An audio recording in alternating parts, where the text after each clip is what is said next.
నువ్వేం సాధించావు లైఫ్లో అంటే అది నా శిష్యుడు అని చెప్పుకోవడానికి నాకు గర్వంగా ఉంటుంది. ఒక మంచి రికగ్నైజేషన్ ఇచ్చింది సార్ జబర్దస్త్.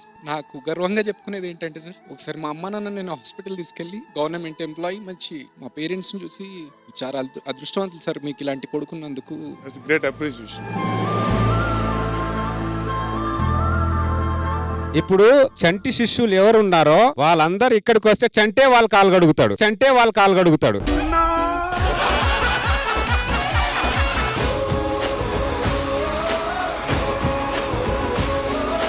ధనరాజ్ వేణు ఆర్టిస్టులు అయ్యారు. జూనియర్ మా టీంలో జాయిన్ అన్న తాగుబోతు రమేష్ కూడా ఆర్టిస్ట్ అయ్యాడు. నేను మాత్రం అవ్వట్లా.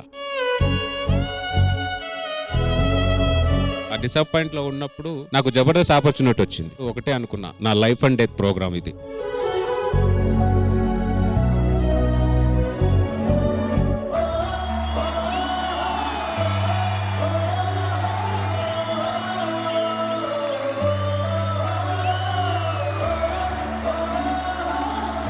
రాఘవ్ గారు టోటల్ గా ఎన్ని స్కిట్స్ అయి ఉంటాయి? అన్ని స్కిట్లు చేశాను.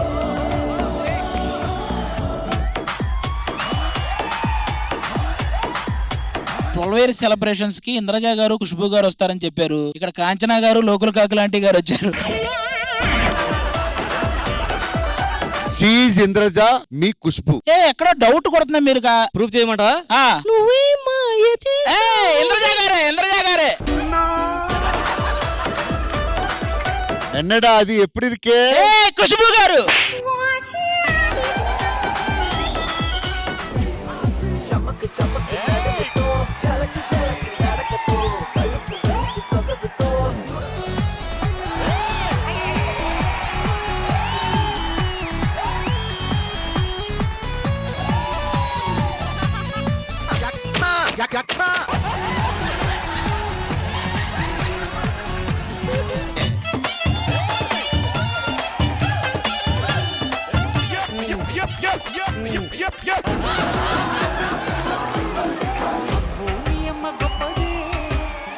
ఇప్పటికీ కూడా నేను ఎక్కడికి వెళ్ళినా ఎంత కష్టపడి ఒక నటిగా నన్ను నిరూపించుకోవాలని అనుకుంటున్నా. ఈ జన్మకి you will be Jabardasth Anasuya.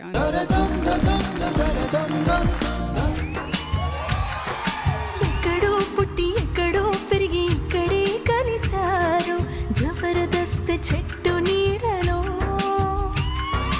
వీణన్న shooting కి లేటుగా వస్తే చేసే డ్రామాలు, అనసూయ గారి డ్రెస్సింగ్ కి వచ్చిన హాట్ ప్రోమోలు,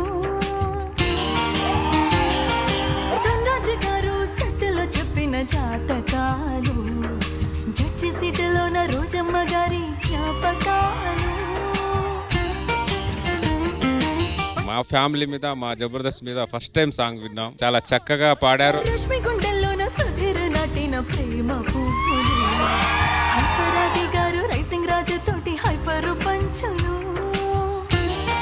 మీరు ఆ పాట పాడుతుంటే నిజంగా ఆ మిస్సింగ్ ఫీలింగ్ మా అందరికి తెప్పించారు. అంత బ్యూటిఫుల్ గా పాడారు హారిక. బేసికల్ గా ఇంద్రజ గారు సెన్సిటివ్. ఆ అమ్మాయి ఎవరు మనసు తలుపు తెరిచే పాట ఉంటది, తెలిసినవారా? గెలుపు తలుపులే మనసు కరిగేలా పాడేవారు. ఆ పాటలో ఎంత డెప్త్ ఉందో ఆ డెప్త్ మీ వాయిస్ లో కనబడి. జీవితం బోల్డ్ అని అవకాశాలు ఇవ్వదు అని అంటారు, కానీ నేనంటాను తప్పకుండా ఇస్తుంది. I have some patch-ups to make.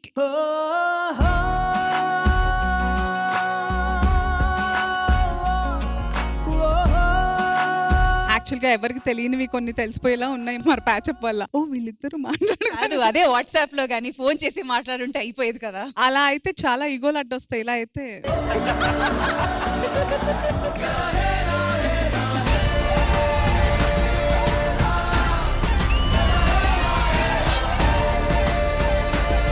ఈ జబర్దస్త్ జర్నీలో చాలా ప్రధానమైన ఘట్టం. జబర్దస్త్ లో ఆ వెనక ఎవరైతే పొడుస్తున్నారో వాళ్ళందరూ కట్టపలు. అలా అని ముందున్న వాళ్ళేమి బాహుబలు కాదు. కంటెస్టెంట్లు అందరూ టీమ్ లీడర్ ని పొడిచిన వాళ్ళే. ఒక్క రచ్చరవి అన్నయ్య హడావుల్లో అతనే పొడుచుకున్నాడు. ఇక అసలైన ఘట్టం ఇది నేనే ప్రత్యక్ష సాక్షిని. ఎంత మందిని పొడిచారయ్యా పాపం చంటిని. జబర్దస్త్లో ఇతనికి ఉన్న కత్తులు అన్ని దిగినాయి. ఆల్మోస్ట్ వీపు జల్లెడైంది. శంకర్ గడి గోడ మీద పెయింట్లు వేసుకుని తీసుకొచ్చి ఆర్టిస్టింగ్ అసలు ప్రమాదకారి వాడు. అసలు మనోడు ఈయన కామెడీ మొత్తం నాగబాబు గారికి తెలిసి కూడా నాగబాబు గారి దగ్గరికి వెళ్ళి మీరు ఒక 4 పెట్టండి మనకు 10 వస్తాయి అన్నాడంట.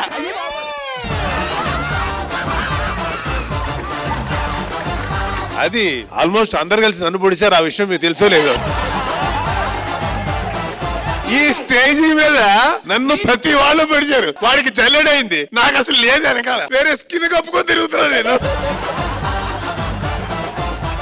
రెండవ అతి ప్రమాదకరమైన ఘట్టం ఇదే. ఒక డైలాగ్ ఉండేదండి, నేను చచ్చిపోతే నువ్వు ఏడుస్తావో లేదో కానీ నువ్వు ఏడిస్తే నేను చచ్చిపోతా. చచ్చిపోవటం దేవుడు ఎరుగు, కనీసం వచ్చిపోవటం కూడా లేదు. ఈవిడ ఎక్కడైనా బయట షాపింగ్ మాల్కి వెళ్తే సుధీర్ అన్న ఎక్కడ, ఏదన్నా ప్రెస్ మీట్ పెడితే రష్మి వదిన ఎక్కడ. ఇప్పుడు ఏమైంది, వదిన ఒంటరైంది. అక్కడ ఆడేమో ఆడపిల్లలతో పాడుకుంటున్నాడు, చిన్నపిల్లలతో ఆడుకుంటున్నాడు. ఆ లవ్ ట్రాక్ చూసి పుట్టుకొచ్చిన రైల్వే ట్రాక్ ఇది. కరోనా వైరస్ వచ్చిన తర్వాత ఈ అమ్మాయి నేను ఈటీవీకి పరిచయం చేశా. తర్వాత ఈడితో లవ్ ట్రాక్ పెట్టుకుని ఇంకో వైరస్ ని వీళ్ళు ఈటీవీకి పరిచయం చేశాను.